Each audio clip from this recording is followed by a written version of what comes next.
And, there's so much damage all across our viewing area this morning. We're joined now by Allison Anderson, the director of the Will County Emergency Agency. Thanks for being here this morning. Thanks for having me.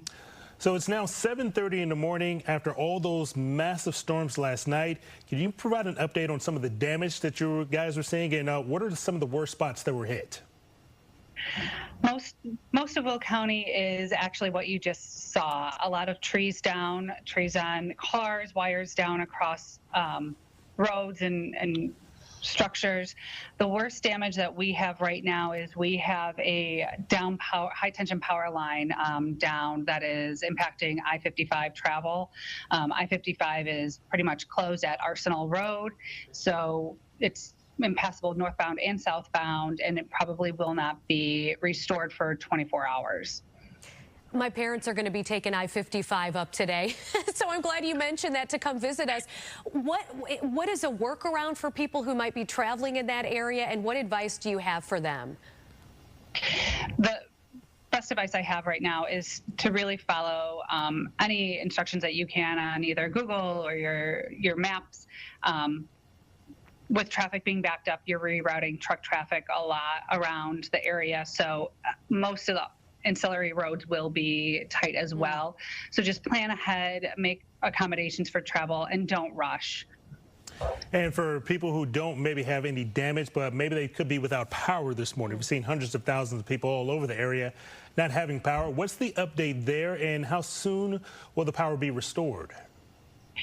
That's a very great question. We are not quite sure. That's really a question for ComEd. As soon as they can restore power, and they've been working tirelessly over the past few days to restore all the power from the storms that we've had, not just last night, but the evening before.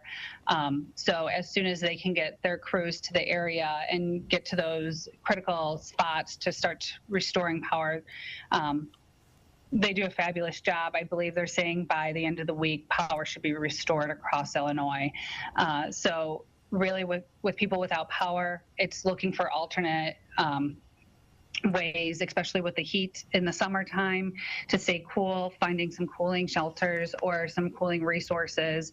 Refrigerator without food, those are always issues, right? So keeping your refrigerator and your freezers closed as best as possible, or getting some ice to cool off in coolers. Those are some things that we're working on right now. Love that idea, because the groceries are already so expensive, so you don't want your food to be spoiled. Allison, our meteorologists are saying this is really an unprecedented event in the way that it impacted so many areas. It had to have been breathtaking and busy for you, I'm assuming. Yes, it's still busy. Our team has not slept very well, if at all, last night. And we're walking into just what the daylight has brought. It's really hard to tell overnight.